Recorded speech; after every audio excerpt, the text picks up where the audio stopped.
Estamos aqui em mais uma reunião dominical do Caminho na Penha.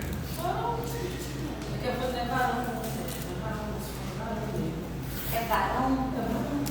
Eu descobri isso quando eu fui escrever lá. É varão. Eu botei varal.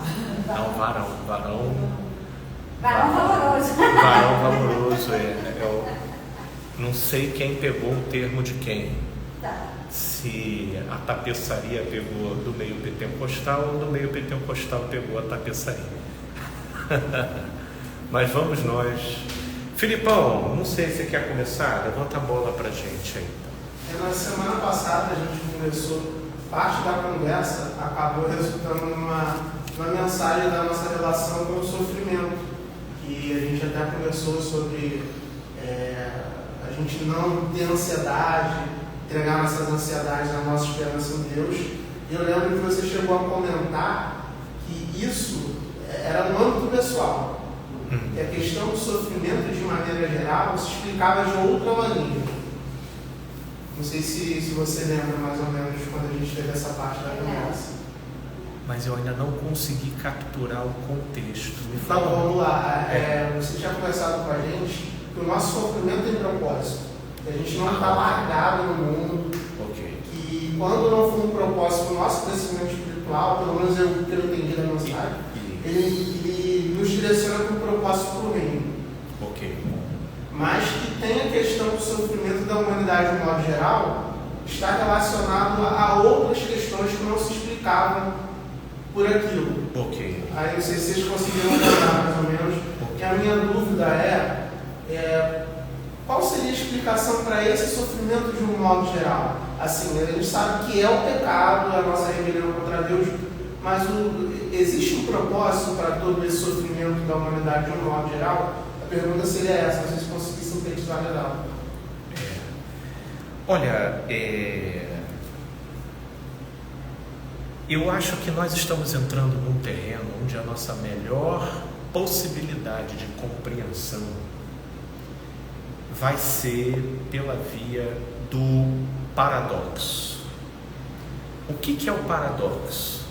O paradoxo é quando duas propostas aparentemente contraditórias, elas estão presentes e são válidas e operam de forma legítima. Isso nos tira do raciocínio, ou é isso ou é aquilo.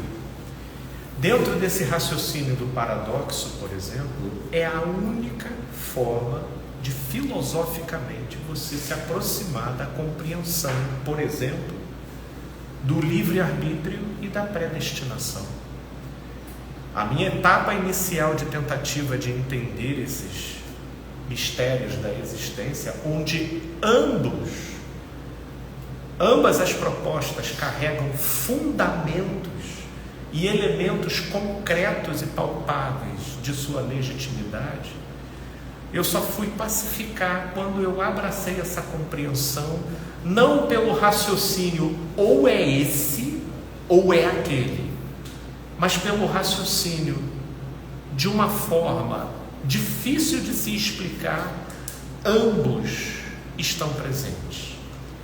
Ambos estão presentes. Então, pegando o raciocínio do paradoxo e colocando de lado essa concepção dualista de ou é esse ou é aquele, e uma vez sendo esse, aquele é anulado, porque explicar as coisas por essa perspectiva, isso em boa parte das vezes torna tudo muito simples e é viável de você aceitar. Mas no caso que você está trazendo, Felipe, nós vamos ter que entender isso a nível de um paradoxo, e que se expressa da seguinte forma: ao mesmo tempo que o sofrimento decorre da nossa queda, ao mesmo tempo o sofrimento opera como um instrumento da graça de Deus para o nosso despertamento. Só que o nosso raciocínio binário, dualista, do ou é isso ou é aquilo, pegou o sofrimento e encerrou o seu significado apenas como uma expressão da nossa queda. Logo, sofrimento ficou entendido apenas sob o viés da punição, da maldição, do castigo divino. Mas quando você vê a encarnação do Filho de Deus, e é a encarnação, o modo como ele viveu e as coisas pelos quais ele passou, que muda absolutamente tudo, pelo menos na nossa maneira de ler e interpretar.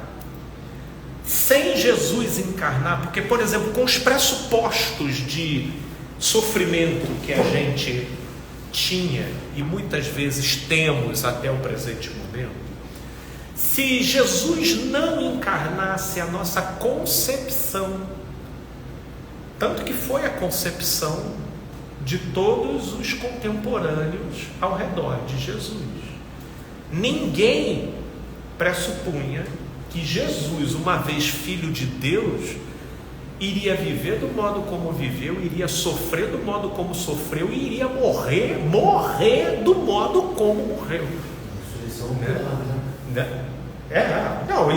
A expectativa deles é, não, o Messias não vai passar por isso. Por quê? Porque Messias não sofre. Era essa a concepção. E por quê? Porque sofrimento vem da queda. Sofrimento é da queda. Só sofre quem caiu. Só sofre quem pecou. Só sofre quem está em dívida. E aí vem o Filho do Homem e ele sofre, não tendo pecado. Não tendo pecado. Aí buga, né? Porque as nossas crenças ali a buga a começar dos próprios discípulos dele, né? Não, mestre, deixa disso, não, você não vai ter que passar por isso, não. Isso aí é coisa que a gente aqui passa. Tu és o Messias, meu irmão, acho que você não entendeu ainda teu papel, não. Então, papai, aí ficavam lá dando dicas para Jesus, só que Jesus, não, eu vou passar por isso daí. E aí é que Jesus começa a descortinar o paradoxo para a gente, de que o elemento prejudicial, negativo, em si, não habitava o sofrimento. Jesus, ele foi ensinando e demonstrando para a gente um sofrer nele, um angustiar-se nele, um padecer nele, sem demonstrar qualquer desconexão com a certeza do amor do Pai, sem se queixar, sem se vitimar, sem produzir nenhum discurso do que é absolutamente típico para humanos terrenos, né, herdeiros de Adão e de Eva, né, que produzem e vivenciam e expressam em momento de sofrimento. Mas Jesus, ele expressa um outro comportamento. Ele apresenta um sofrer conectado. E o livro de Hebreus, no capítulo 5, inclusive faz uma afirmação que torna isso tudo ainda intrigante, e que confirma o que nós estamos falando, porque o autor de Hebreus, no capítulo 5, no versículo 7, quando ele começa a fazer menção àquele momento que Jesus viveu no Getsêmani, que significa a prensa da oliva, né? Que podemos ver ser o ápice, né? De um dos momentos de maior agonia de Jesus. E o autor diz o seguinte: ele, Jesus, nos dias de sua carne, tendo oferecido com forte clamor e lágrimas, orações e súplicas a quem o podia livrar da morte, e tendo sido ouvido por causa da sua piedade, embora sendo filho, aprendeu a obediência pelas coisas que sofreu. Aprendeu a obediência por aquilo que ele padeceu. Perceba que o Filho do Homem, o Cordeiro de Deus, aquele em quem não havia pecado, ele teve um upgrade relativo à obediência dele sobre aquilo que ele padeceu. Perceba o sofrimento como um instrumento da vida e que proporciona crescimento, que nesse caso do Cristo, de Jesus, nós não temos como pensar isso sob as categorias do mérito ou do merecimento, porque ele não tinha pecado, mas o sofrimento cumpriu essa finalidade. Se conforme diz o livro de Colossenses, que em Cristo Jesus foi cancelado todo escrito de dívida que havia sobre nós, então nós também temos a possibilidade de, em Cristo, pela fé, pensarmos o sofrimento já não mais como resultado de uma punição, salvo, obviamente, aí a gente precisa, o que eu estou falando aqui não é um convite para que a gente abra mão da sensatez e do raciocínio de estabelecer relações de causa e efeito com a vida, Vamos supor, se você for ali embaixo e roubar uma pessoa, e a partir desse roubo se desencadearem situações de dificuldade e sofrimento na sua vida, porque, sei lá, filmaram o teu rosto, e aí agora tem polícia atrás de você, e agora você já não pode se expor, e tudo, aí tem gente que fica traduzindo isso como, é um sofrimento, mas tem uma causa, e é em cima dessa causa que a coisa vai precisar ser pensada, entende? E ela vai produzir efeitos, Só que o que eu quero levá-los a perceber é o seguinte: Jesus não produziu causa para que o sofrimento chegasse até ele pela via do mérito relativo ao que ele transgrediu. Porém, mesmo assim, mesmo vivendo em amor, o sofrimento chegou até ele. Então, o que a gente pode pensar aqui é que, independente da causa, nessa vida aqui, nessa existência aqui, e quem sacou isso não fui eu, foi o sábio lá de Provérbios, que diz que a sabedoria habita qual casa? A casa do luto. A sabedoria habita a casa do luto. O cara lá, ele notou que tinha um diferencial que nos remetia à reflexão, que nos chamava à ponderação. Por isso, inclusive, até quando eu estou muito no cenário clínico, eu às vezes construo uma parábola para a pessoa tentar visualizar. Um assalto a banco. 2 camaradas foram assaltar um banco. Polícia chegou na hora, tiroteio, correu atrás dos 2. Um prendeu e o outro conseguiu fugir. Qual dos 2 terá maior probabilidade, porque isso não é uma equação matemática do 1 mais 1 é 2, isso ainda assim está na casa da probabilidade. Qual dos 2 terá probabilidade de repensar o que fez O que foi preso ou o que fugiu? Qual seria a sua resposta? O que foi preso. Ele teria maior probabilidade. Não estamos dizendo que era isso que vai acontecer, mas porque ele teve uma consequência danosa como retorno daquilo que ele fez.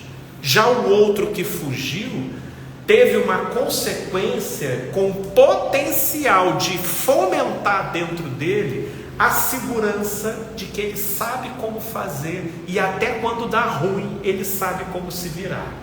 Entendeu? Isso são probabilidades do modo como a nossa fenomenologia psíquica funciona, entende?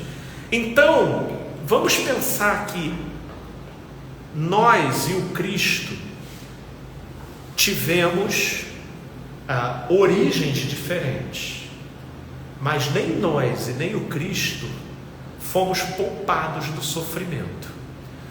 O que o Cristo fez para que o sofrimento em nós não fosse um karma, não fosse algo, vamos dizer assim, fadado e inegociavelmente direcionado a produzir prejuízo?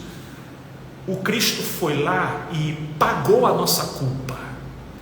Pagou a nossa culpa, porque com a culpa, sofrimento é punição, ponto. Sofrimento é maldição, ponto. Agora, sem a culpa, sofrimento, ele, embora sofrimento, embora desconfortável, embora conscientemente a gente não gostaria, mas sem a culpa ele tem o potencial para produzir significado. E aí, sem culpa, já não existe essa história de eu botar na conta de Adão. Eu às vezes fico vendo algumas sátirazinhas nas redes sociais, né? Não sei se vocês já viram, né? Quando eu chegar no céu, olha o papo que eu vou ter com Adão. Aí mostra lá um camarada sendo ríspido com o outro, né? E tal, papá. E é essa mentalidade muito concreta e pouco simbólica,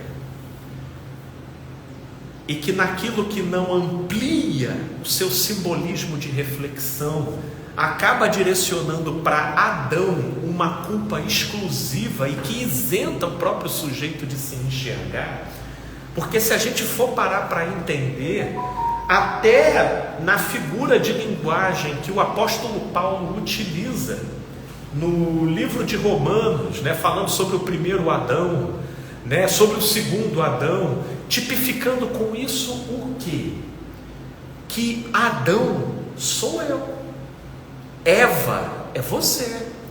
Todos nós somos seres que, na nossa própria história, nós inauguramos uma trajetória. Então seria metafórico, né? Metafórico. Essa é a qualidade que você diz. Do pecado original e do livre-arbítrio. Tanto quanto o paradoxo. Esse paradoxo, ou o livre-arbítrio funciona mais do que a literatura, no caso, vamos dizer assim, o pecado original. Você já está dizendo que, no caso, não é realmente aquilo, é uma metáfora. É uma metáfora, mas ela não exclui a possibilidade de ter havido um Adão. Só que aquele Adão, no modo como ele gerenciou a trajetória dele, ele não exclui o Adão aqui no modo como ele conduz a sua própria trajetória. O Adão, ele teve a falha dele, mas eu, como Adão, tive a minha. Só que eu fico me queixando, como se o pecado daquele Adão foi o que proporcionou o meu. E eu acabo não enxergando a minha parcela, a minha alienação, o modo e os fatores do como eu me deixei levar por um dado impulso e produzir a distorção da minha própria trajetória. Aí isso opera como um paradoxo, porque o que o primeiro Adão fez com o livre-arbítrio dele, não desfaz o que eu faço com o meu. Não desfaz. E quem também mostra isso, porque isso durante muito tempo antes da encarnação, se você for pegar os filósofos antigos, né, como Platão, como Sócrates, todos eles tinham uma visualização negativa para a matéria. Havia, né, o que gera, né, a ascensão da espiritualidade pela via do conhecimento, o gnosticismo, né? Porque a matéria, ela passou a ser, vamos dizer, a fonte e a explicação de todas as mazelas e aquilo que nos conectava com o negativo. Só que aí, pensando no Cristo, veio lá o Cristo e fez o quê? Se encarnou, pum! Gente, nasceu de uma mulher, veio com carne, suou, peidou, fez xixi, cagou, comeu, como gente. Então o mal está no corpo? Não. O corpo, então, é o fator alienante que nos distancia? Não, o corpo é o corpo. Foi um elemento dado e é por intermédio dele que a gente também aperfeiçoa e pode crescer consideravelmente diversas coisas. Até porque, por exemplo, se formos falar do conceito de tentação, tentação é algo que só se efetiva de modo concreto psicologicamente para criaturas ambivalentes, como nós temos uma ambivalência essencial na nossa alma e que a gente titubeia. Então, falar de um Jesus que foi tentado é de um Jesus que estava habitando um corpo. Se ele de fato foi tentado, é porque ele foi humano. Só que, diferentemente do primeiro Adão, Jesus deu respostas diferentes para as suas tentações. Respostas diferentes. E aí Jesus inaugura uma era do Espírito.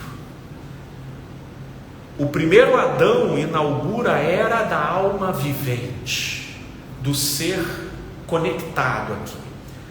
E o segundo Adão inaugura a era do Espírito vivente, que é o que produz o significado, que é aquele que não só de pão viverá o homem, mas de toda a palavra que sai da boca de Deus. A necessidade desse corpo já não é a palavra final sobre aquilo que eu preciso. Existe um algo a mais e que completa a natureza total daquilo que eu sou. Eu carrego um algo a mais, né? Eu carrego uma relação e uma conexão que, embora não esteja disponível aos meus sentidos aqui no imediato, é ela que é a norteadora do meu olhar e dos meus significados para tudo o que eu vivo aqui. E aí isso muda a equação todinha. Felipe, tem uma passagem do Antigo Testamento, que eu não lembro qual é agora, em que Deus fala que ia lançar uma maldição sobre o povo de Israel. Que essa maldição seria deixá-los entregues aos próprios pensamentos. Então seria essa desconexão de perder o significado. É isso. Você matou. A maldição está aí. A maldição não está no sofrimento. A maldição não está na morte. Aonde ocorreu a desconexão foi justamente nesse atrelamento ao divino em nós. Nós nos desconectamos do divino e perdemos o potencial de significar a nossa vida em Deus, incluindo o sofrimento, incluindo a morte. Aí nessa desconexão, morte virou ansiedade, porque morte virou uma verdadeira pulsão de fim, de extinção mesmo. Vou extinguir, está acabando. E é um desespero tal, porque é um desespero que se retroalimenta da nossa certeza absolutamente finita e circunscrita às nossas sensorialidades mais limitadas, que não alcançam nada e que ficaram viciadas em se retroalimentarem de si mesmas, de que nós somos finitos, quando na verdade a eternidade nos habita, mas nós perdemos os olhos para ver isso. E aí vem Jesus, nessa passagem aqui de Hebreus que nós lemos, que se eu não me engano ainda está ali, nessa passagem de Hebreus que nós lemos, foi o Caio Fábio que trouxe uma mensagem que ela até hoje não saiu do meu coração, porque ela deu uma amarração para textos que geralmente carregavam uma discrepância muito contraditória para mim, né? Porque é interessante como esse nosso vício do ou é isso ou é aquilo cria verdadeiros obstáculos para a gente conseguir criar uma elaboração em relação a determinadas coisas. E quando a gente lia aquela passagem lá do Getsêmani de Jesus, e a oração que Jesus fazia: Pai, passa de mim esse cálice, mas faça-se conforme a tua vontade. O que a gente de imediato a gente entendia ali? Né? Pai, né? Se puder, me livra dessa rabuda aqui, né? Mas faça a tua vontade. E aí o que prevaleceu foi a vontade de Deus e foi Jesus para a rabuda, né? Falando em termos assim bem resumidos, é assim que a gente lia a situação. Mas aí vem o autor de Hebreus e ele traz uma outra ideia aqui, porque não sei se vocês notaram aqui, mas olha o que diz aqui no versículo que a gente leu. Ele está se referindo lá ao Getsêmani de Jesus. E Jesus, nos dias da sua carne, tendo oferecido com forte clamor e lágrimas, orações e súplicas a quem o podia livrar da morte. O autor do Hebreus, ele já coloca a quem tinha o poder de livrá-lo da morte ali. Ele já deu a dica, tinha o poder de livrar a morte. E Jesus lá, ele pediu: Pai, se possível, passa de mim esse cálice. Ele pediu: passa de mim este cálice. Só que aí o autor de Hebreus continua: e tendo sido ouvido por causa da sua piedade.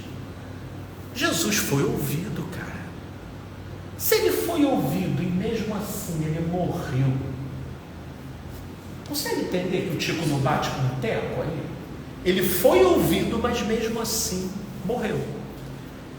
E aí, cara, é que você para refletir lá, que na verdade, o que estava acontecendo ali, e isso faz todo sentido, é que a agonia que Jesus estava sentindo naquele momento ali, era tão dilacerante e desestruturante e comprometedora do físico, tanto que é um momento que ele cita que o espírito na verdade está pronto, mas a carne é fraca, porque a carne estava sucumbindo ali naquele momento, ao ponto de Lucas, no seu evangelho, com aquela perspectiva mais médica e entendendo o nível da aflição que estava acontecendo ali, Lucas, ele descreve o detalhe de que naquele momento ali, Jesus chega a suar gotas de sangue.